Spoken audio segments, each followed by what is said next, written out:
Filime rero yaryoshye yabaye neza ubutamu wa butamu.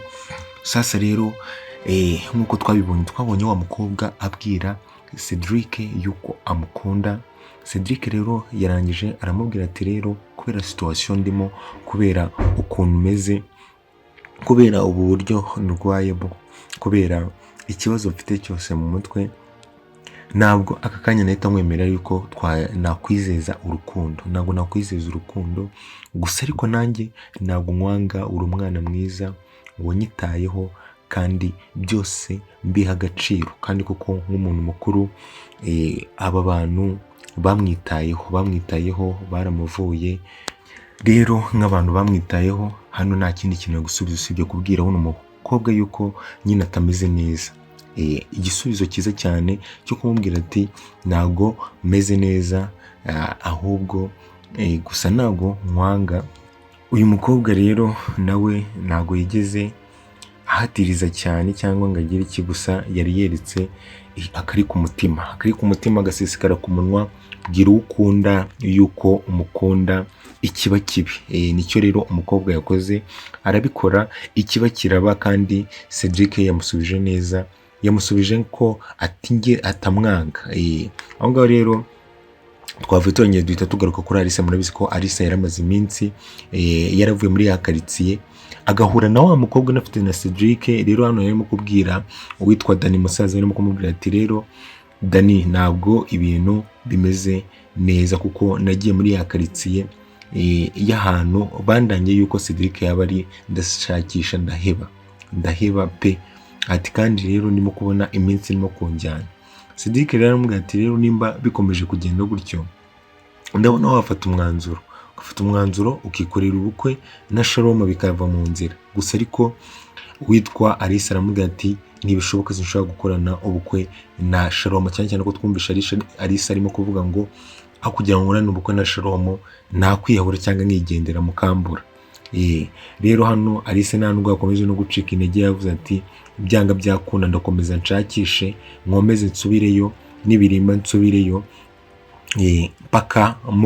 mpaka mbonye Cedric wanjye, kugira ngo izi situation ndimo, aka kababaro ndimo, aka gahinda ndimo, byose mbe nabishyira ku ruhande, bijye ku ruhande, nsezerane no kubabara, njye mu rukundo, mura n'ibyishimo, kuko Cedric ari byo anyifuriza, cyane ko numvishe ibintu byinshi yankoreye, byinshi cyane, kandi murabizi Cedric ibintu byinshi yakoze. Gusa ku ruhande rwa Cedric we arimo gushidikanya kuri Alisa, ahari yuko ibintu byose yaba ari Alisa bitewe. Gusa ariko byanga byakunda ukuri kuca mu ziko ntabwo kujya gushya. Rero aho ngaho twavuye turangije twigarukira hari papa wa Alisa yicaje Alice, kuko amakuru yose yayumvishe. Mwibuka ko papa wa Alice nta kindi kintu ashyigikiye usibye urukundo rwa Shalom, urukundo tudashyigikiye habe na gatoya. Rero yararimo kumubaza ati ndashaka kukubaza ikintu kandi ntumbeshye. Yamubwiye ati ndashaka umubwire ese wari wagiye he, cyangwa ejo wari wagiye he? Rero nka Alice, umwana w'umukobwa uzi ubwenge, ufite icyo bita ubwenge karemano, yavuze ati rero ikintu cy'ingenzi nuko nakubwira ngo yavuze nyine ikintu, bundi ubwira ikintu umuntu ashaka kumva, kucyo bita kubwira ikintu umuntu ashaka kumva. Rero wese amutera igipindi cyo kumubwira ngo nari nagiye kwipima ikanzu y'ubukwe, kuko nk'umusaza rero akeneye ubukwe. Yahise abyumva cyane, avuga ati wow west,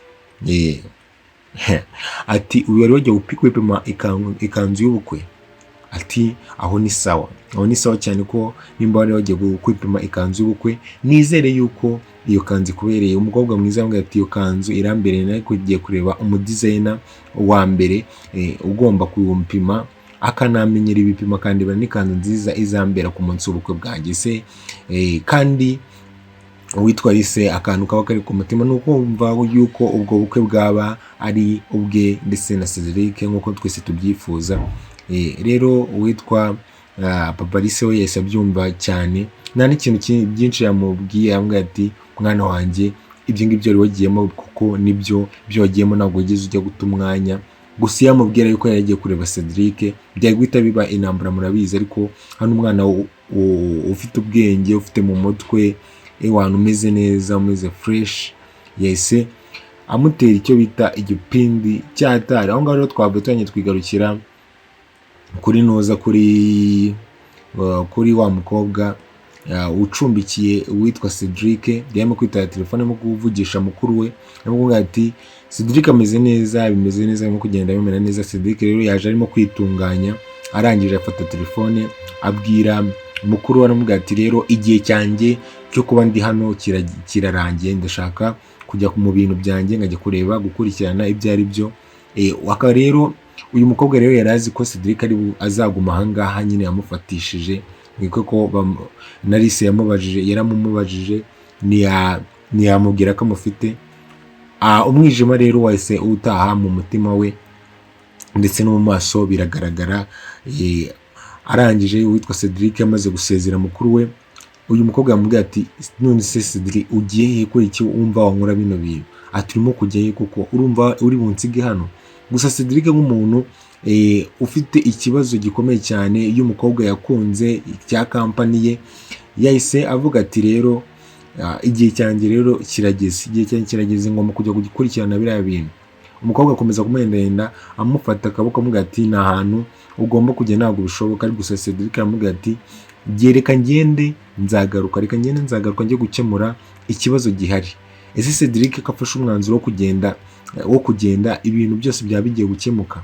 Ese Cedric yuko agiye, ese we hagati noneho ihangana rye na Sharomo rigiye kugenda gute? Ese kuba Cedric asubiye agarutse biratuma ababyeyi ba Alice bari buhindure ibitekerezo bamwumve, cyangwa wenda birafasha Alice yuko basi ari bukundane n'uwitwa Cedric, witwa Sharomo akamuvaho. Sinzi gusa, ariko hano Cedric n'ubundi yahise afata umwanzuro wo guhita akomeza akagenda. Gusa umukobwa hano asigaye ababaye cyane bimwe bikomeye. Aho ngaho rero twaje kuhabona, tubona uwitwa Gihozo aza agasanga uwitwa Alice muri salo, aramubwira ati rero namaze kumenya amakuru, namaze kumva yuko mwibuke ko uwitwa Gihozo ibintu byose barimo kumviriza ahantu hose, amatwi abari impande n'impande.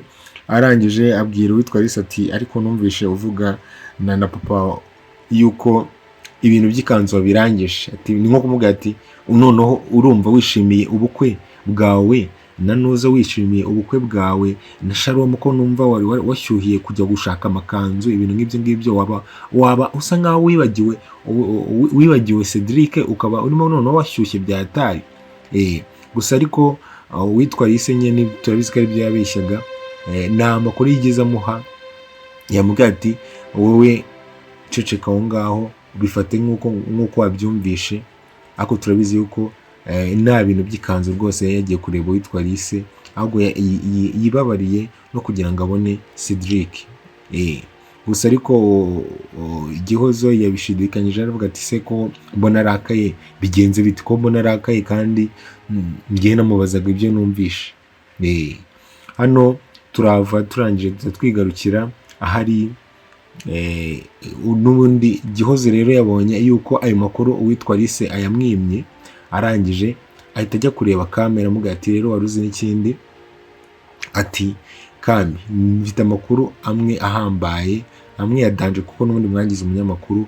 Atubaka kanya Alice yashyuhiye ubukwe kuko yagiye gushaka ibintu by'amakanzu, yagiye kwipima. Ati rwose ikigaragara cyo we na Sharomo babirimo neza, ariko ngewe umubimenye ko ku ruhande rwanjye ntabwo ibye na Sharomo mbirimo. Ati ngewe ndi umufana w'ikipe itsinda, ikipe ya Cedric, ikipe ya Cedric. Ati rero ntabwo ngewe nakishimira ko mukuru wanjye yashakana na Sharomo. Gusa ariko witwa Kami ntabwo yigeze abyemera, yavuze ati ibyo bintu ndabizi yuko Alice ntabyo yakora. Ati ahubwo uwitwa Sharomo se yakubwiye ngo ujye umuha amakuru, hera kuri aho ngayo ariyo uzajya umuha, kuko ibyo ngibyo byo Alice turabizi ko neza ari umwana mwiza, ntabwo rero ibyo ngibyo yabikora habe na gatoya. rero twaje guhita tubona uwitwa Shalomo ajya kureba uwitwa Tricia amubwira ati rero urabizi neza yuko nari umwana mubi, ati njye ntabwo burya ndi umwana mubi, atari ko ndagira ngo nkubwire akantu kandi ukumva ugashyira mu mutwe. Ati wari ubizi neza yuko uramutse unyisunze cyangwa uje ku ruhande rwanjye nakugira umuntu unyungirije muri kampani.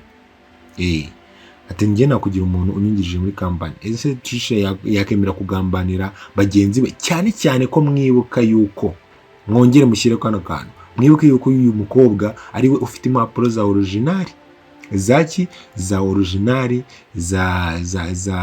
za Cedric z'iyi kampani. Bivuga ko aramutse yemeye gukorana na Shalomo yahita amubwira ati Shalomo n'ubundi wari ufite impapuro zitari iza originali kandi njyewe iza originali ndazifite, bikarangira izi impapuro zigeze mu maboko ya Shalomo. Nabyo birashoboka cyane. Uyu mukobwa yemeye kugambana, izi mpapuro bishobora kurangira zigeze mu maboko ya Shalomo. Bikaba rero ibintu bitaba byoroshye kuri Cedric, mwibuka yuko yanasinye akanagira iki, ugasanga kampani ye igiye gutyo cyangwa bigiye kuba ibintu birebire cyane. Rero uyu mukobwa nadutenguhe, nyamuneka nadutenguhe, cyane cyane ko uwitwa Cedric yafashe umwanzuro yuko agarutse muri kampani, agarutse kureba no gukurikirana ibintu bye. Rero byaba bibabaje cyane turamutse tubonye uwitwa Tricia cyangwa Tracy agize gutya agahita ahereza impapuro zose uwitwa Shalomo bagakorana. Byaba bigiye gusubira irudubi. Tubisengere kuko gahunda yaba igiye gusubira zeru. Yego urukundo rwa Lisa na Cedric wenda nta hantu rwajya, cyangwa wenda na Lisa nta hantu rwajya, ariko kampani ya Cedric yaba iri mu mazi abira cyane. Aho ngaho rero twavuye twongeye twizira ahari wa mukobwa witwa cyangwa wa mukobwa wacumbikiye witwa Cedric. Yarimo kuvugana rero na mukuru, arimo kuvuga ati byanze byananiye rwose, umutima wanze, umutima wahagaze, sindimo guhumeka, ndimo kurira, ndimo kurara nasinziriye kubera yuko Cedric atari hano, kuko Cedric umukunda cyane kandi narabikubwiye, ati ahubwo ngiye gufata umwanzuro wo kumusanga. Ese uyu mukobwa we naza muri kampani nawe cyangwa agasanga we na Lisa bari buze kumvikana. Ese uyu mukobwa ari bwemere urukundo rwa Lisa na Shalomo, we ntago rwa Lisa na Cedric we ntago ari buze kurwivangamo? Ese biragenda gute hagati y'uyu mukobwa na Lisa? Mwibuke yuko ko banahuye, Lisa namara kumubona ko ati wowe twaranahuye ufite Cedric wanjye wanga kumbwira. Ese Cedric we ari bo byitwaremo gute kubona umuntu wamufashije gutya akamuvana muri zino situation, noneho amukunda, akaza kubihuza na Lisa nawe umukunda nawe yakunze? Ese ho biraza kugenda bite? Aho ngaho dukomeze dutegereze turebe. Rero twaje kubona na Lisa, uwitwa Lisa ndetse n'uwitwa Lucky barimo kuganira. Lisa arimo kumubwira ati nyamara ahantu mwamaye nagiye gusakirayo uwitwa Cedric wanjye ndamubura, Cedric nawe mushatse ndamubura, ndashakisha ndabura. Undi aramubwira ati rero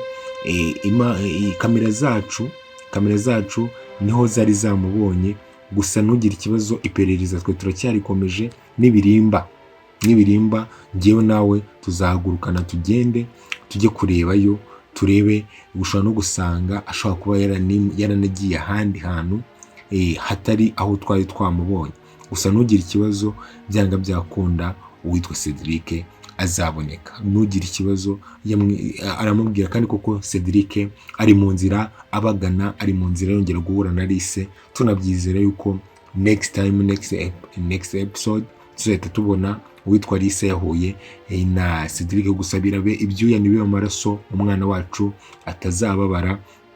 Ubwo ndavuga Lisa kuko aramutse aje agasanga uwitwa Cedric ntago akimukunda nk'uko yamukundaga, byaba bibabaje. Rero twagize gutya mu gihe twabonaga uwitwa Gihozo ndetse na Kami bicaye, twagize gutya tubona uwitwa Cedric arasesekaye, araza aravuga ati muraho, mumeze neza, mumeze bon.